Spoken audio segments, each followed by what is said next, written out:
You're listening to The Bible Guys, a podcast where a couple of friends talk about the Bible in fun and practical ways.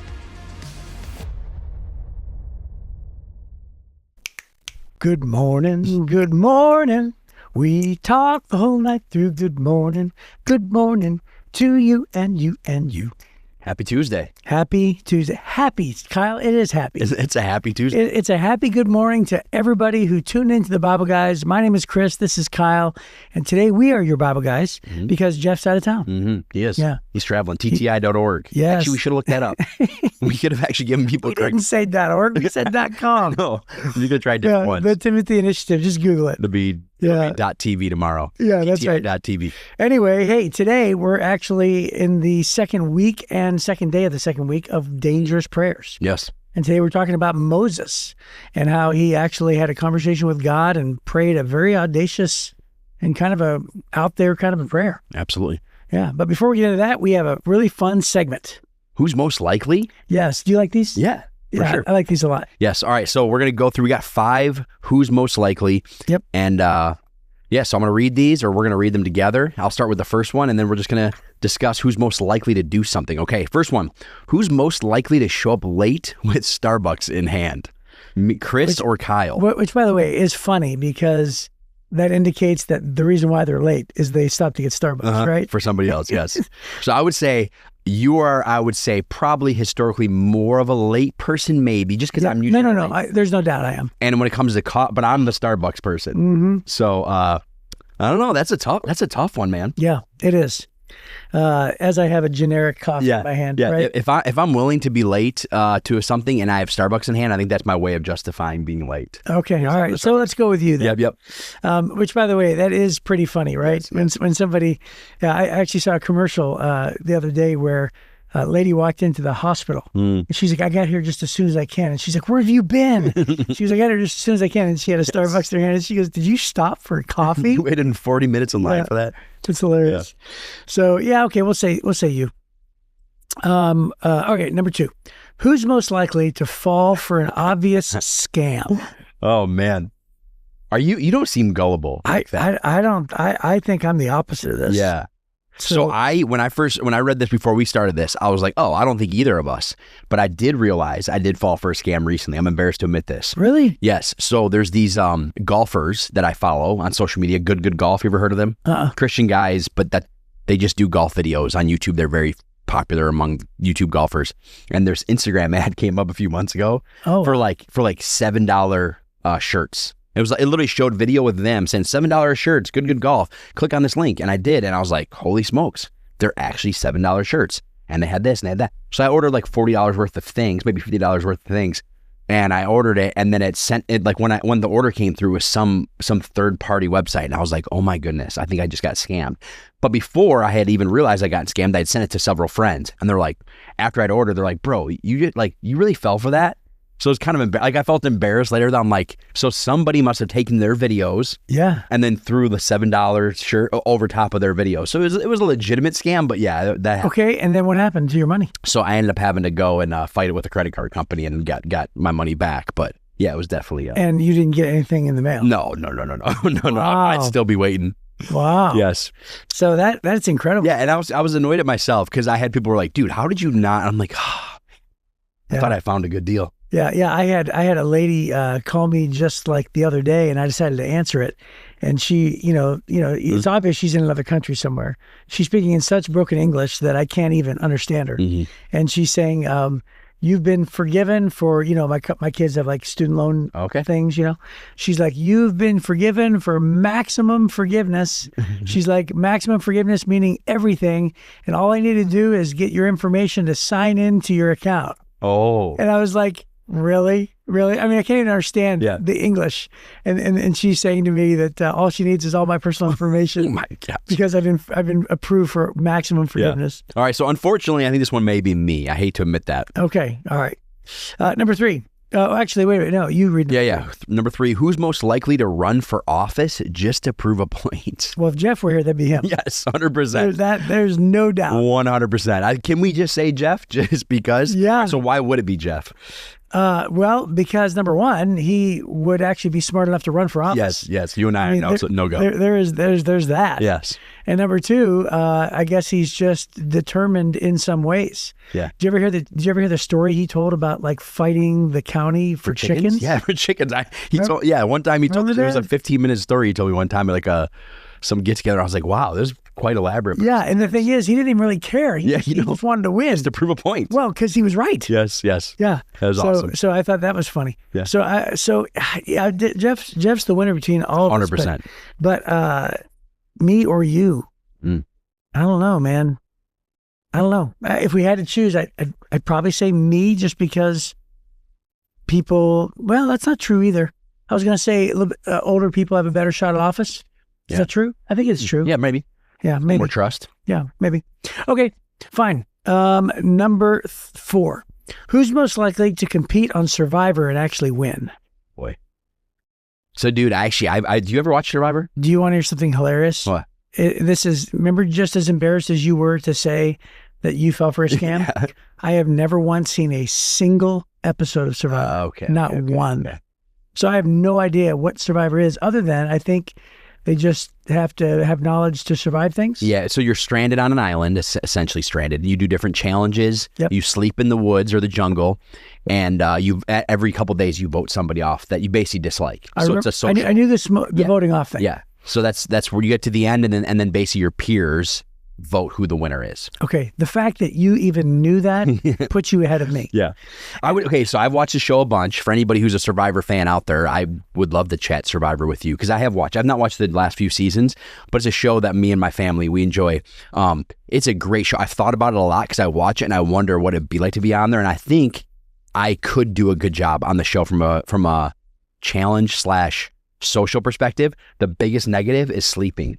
And rats. I hate rodents. So okay. I think can you handle... Are there a lot of rats? I think that there's just a lot of wildlife rodent like that where they're at. Yeah. I mean, they'll just be out and about and stuff will be around them. That's... So I actually already know it doesn't really matter how good you are or think you can be on this show.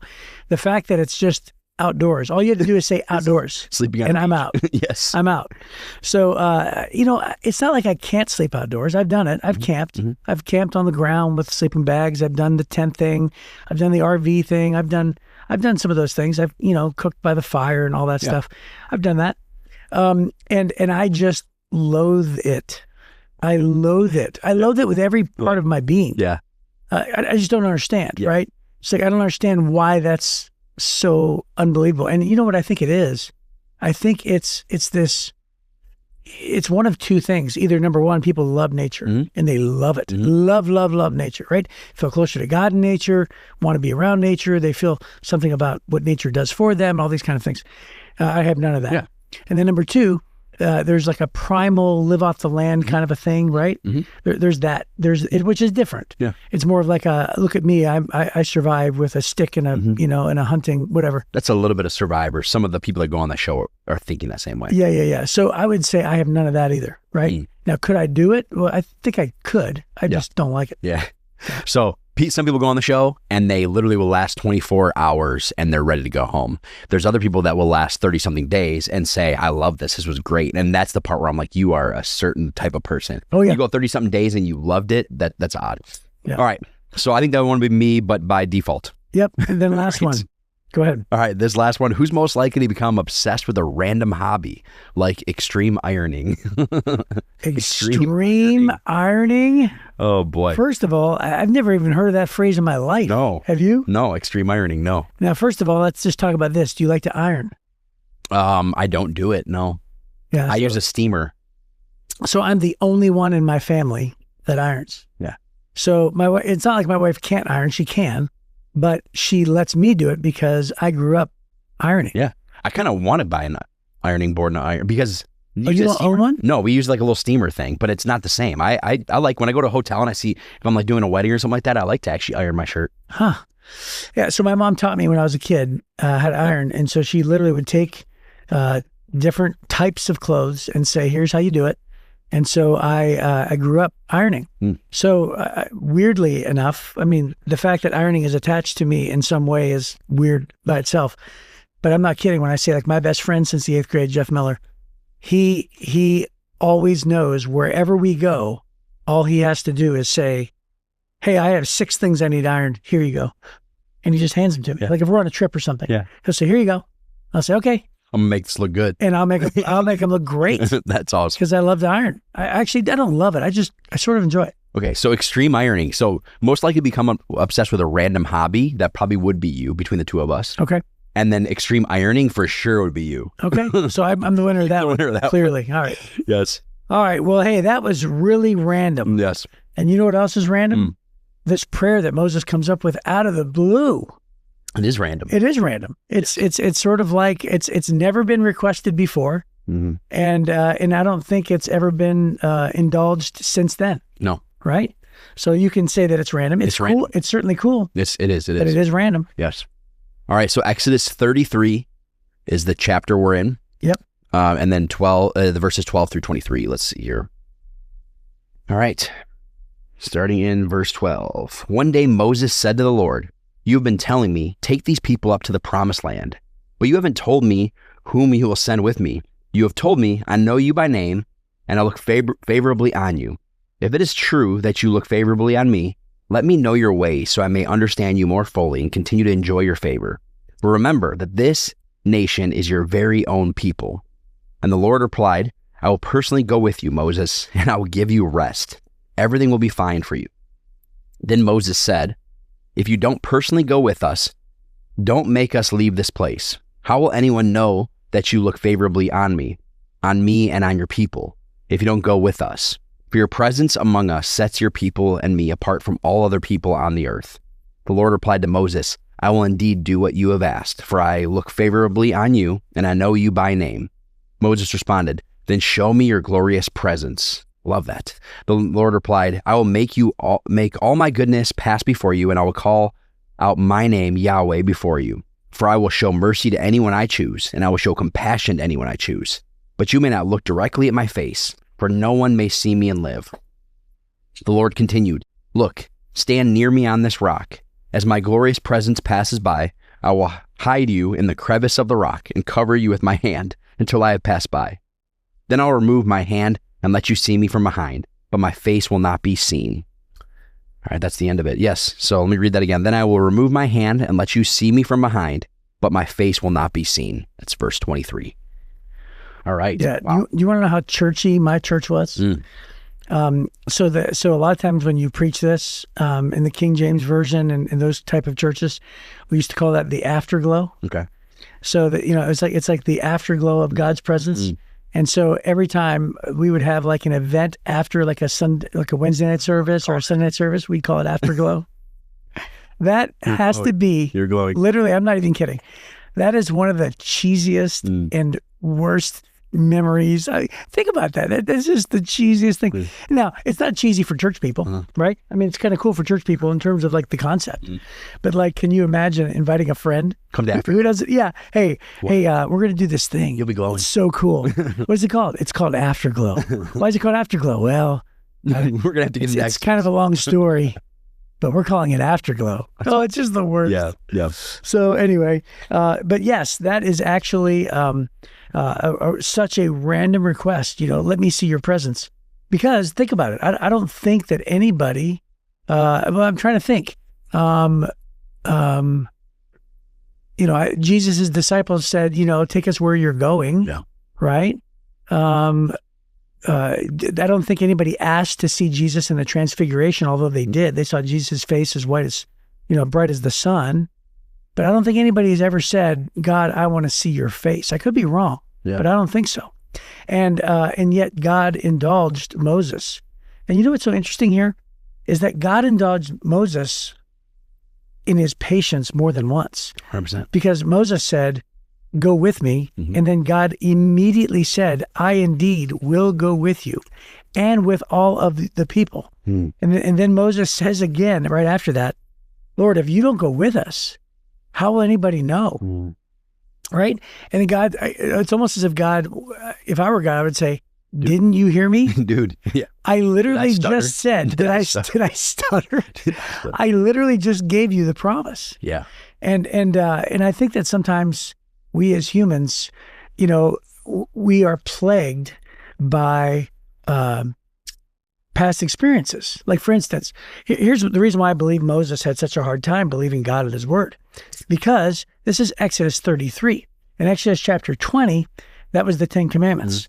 And then, after, of course, the 10 Commandments were given after the plagues of Egypt. So, God had demonstrated himself in the plagues of Egypt. He, parted the Red Sea. He had demonstrated himself as the God who loved and cared for his people to the entire nation of Israel, which is estimated to be millions of people, by the way. And so these people then are in the wilderness. And then what happens?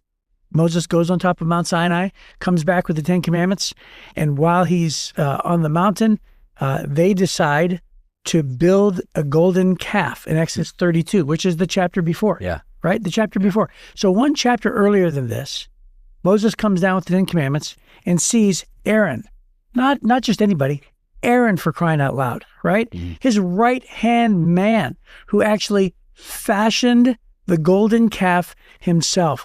And all the people contributed from the community, it says. They took off their gold earrings, their gold rings, their gold necklaces, their gold bracelets, and they heated them up, and they formed this huge golden calf to worship, because they had no God to worship, because that's what they were used to in Egypt, right? Yeah. They were used to worshiping Ra, the god of the sun, or whoever it is, Hades, the god of the underworld, or, all these different, Egyptian gods. And so what do? They form this gold calf. Moses comes down. God gets angry. The 10 Commandment tablets are shattered, right? And then there's death. There's this big punishment where he actually grinds up it's just a long story, right? But he says, drink it and all these different things. I mean, it's terrible, and half the nation dies. And so then, of course, why would Moses not be discouraged? Yeah, 100%. Right? And so he says, God, go with us in our journey to the promised land. You've told us that we're going to be given a land. Go with us. And God says, I will indeed go with you. He says, God, you have to go with us, right?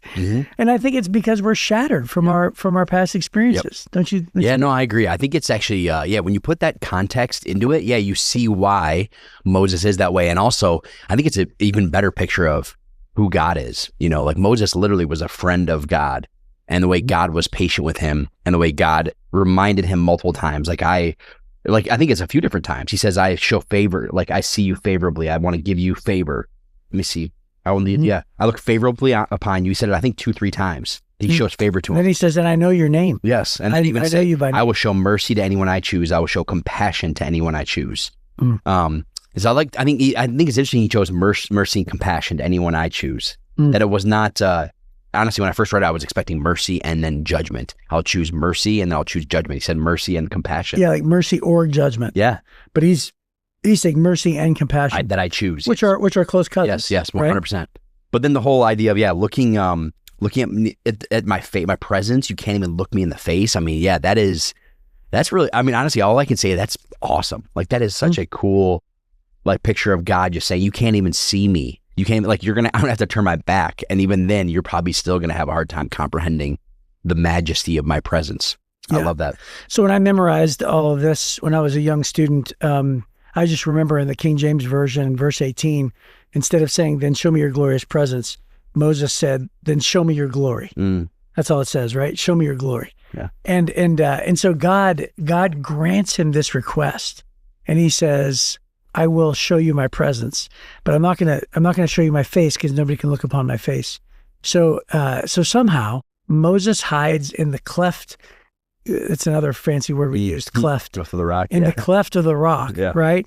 And somehow God covers his face with his hand. And yet we know that God is spirit, right? So this could either be symbolic, because it's not going to say he covered Moses with part of his spirit, right? Yeah. So his hand, but somehow with God's presence, he covered Moses' face. And then somehow he let him see the back of him. So I do wonder at times, did God take a form that Moses can identify with hands and with a back? Was it more like a foreshadowing of a Jesus form, right? Yeah. That could have been it. Like the what's it called when Jesus shows up in the Old Testament? Christophany. Yeah, Christophany. So it's like so it could be one of those things. But either way, Moses gets to be a part of something that I don't think anybody else besides the Transfiguration could even witness. And so Moses then is seeing God's glory. And so think about it. Man, of all the people who have ever walked the face of the earth, Moses had that privilege because he dared to ask. Yeah, I love that. Right? Yeah. And I think I'm glad you brought up the context earlier of what led to this. Because I think that matters a ton, right? I think it was cool the way God was patient with him, but also is just saying, like, ask for my presence. And I think that we as Christ followers, I think, isn't it so easy to get caught up with the busyness of our lives and schedule and all that stuff that we completely miss God's presence in like everyday life? Even if for anybody who missed yesterday's episode, Chris talked about going out and just being aware of the fact that God is all around us. I do think that there's like this thing we have in our world where we're so busy, we're so distracted, there's so much going on around us that we completely miss God's goodness. Kristen, my wife, just started like a year ago. She started doing this like thankfulness journal where every morning she writes 5 things that she's thankful for. That she's, or I think it's gratitude journal. That's it. 5 things that she's grateful for. And she says that she looks forward to writing in her gratitude journal. And then sometimes she'll even find herself like at night or witnessing something throughout the day saying, "Oh, tomorrow I'm going to write that in my gratitude journal." So I'm like, man, what a cool perspective that like you're always looking for things, God's presence, things to be grateful for. And I love that, yeah, like you mentioned, that Moses wasn't afraid to ask God, like, show me your glory, show me your presence. I want to see it. And and God granted it because then God knew he needed to see that. He needed, like you said, like a pick me up to remember, like, hey, I'm with you. You need this. It's really cool. Yeah, and I think that it's also a demonstration, like you said. You said earlier, it's also a picture of who God is. Yeah. Because God was so patient in his response to Moses. Instead of saying, "Did I stutter?" God says, "Yes, let me reassure you the same exact thing." And then he goes even a step further. He says the same thing to Moses, "Yes, I'll go with you." And then he goes further and says, "I look favorably upon you and I know you by name." And I think that there's something very personal about that, where God is trying to let Moses know, like, you are seen, you are appreciated. I've asked you to do everything and you have done it. Yeah. You've been my faithful servant. And yes, of course, Moses has gone through a heck of a journey, right? And he's about to go through a heck of a lot worse journey, right? I mean, 40 years of everything else, right? So it's, it's not always easy. But yet what God is saying is you are seen, you are loved, you are faithful, you are favored, and I know you by name. And I think that is so unbelievably important for us to remember, that God knows us by name. So the Bible promises to every single one of us today that it says actually that God knows the number of hairs that are on your head. And for me, that gets less and less every day. I was going to say, yeah, same. Yeah. And so that number constantly changes. But he knows the number of hairs that are in your head. He the Bible says in the New Testament, he knows our hearts better than we know ourselves. Yeah. He knows the depths of who we are. He knows our every single part of human nature. The Bible reveals that God has this insight more than we even do ourselves. And God knows us by name, and he loves us. And he still accepts us and values us in spite of our sin, in spite of our discouragement, in spite of our, rebellion. I was going to say cynicism. Yeah. Right? I mean, a lot of things have happened in our nation even that are pretty discouraging. Yeah. Right? And when I mean, that's an understatement, right? When I say pretty discouraging, I mean very discouraging. And if not careful, you could let yourself just go down that rabbit hole and say, the whole world is this way. And in some ways, it kind of is. That's what the Bible says, right? The world's going to get worse. But in a lot of ways, we have to realize that, sometimes, one action doesn't speak for the majority of the human race, right? So I think that sometimes we think it does, but I don't think it does. We know that the world's getting worse in a lot of ways. But all I'm really trying to say is the perspective is Moses is letting the tragedies of the nation and the discouragement of these, atrocities in the past keep him from believing, keep him from having faith, keep him from trusting in God fully. And so that's why he says, God, if you don't go with us, and God's like, I just said I'm going with you. Yeah. God assures him. Yeah. Yeah. Mm-hmm. So it's like, no matter how discouraged you are, and you have reason to be, believe me, I'm not making light of those things. In fact, it's incredibly discouraging. I do think that what I'm trying to say is God's presence is still with us. God's promises are still the same. God's, reliability and dependability are just as strong, right? And so no matter what you're going through, no matter how discouraged you are, just know that God's promises are still just as true today as they've ever been. Yeah. Good. That's great, dude. Great truth right there. Yeah, right there. All right. Well, hey, that is our time for sure. So we will see you hopefully next time on The Bible Guys. See ya.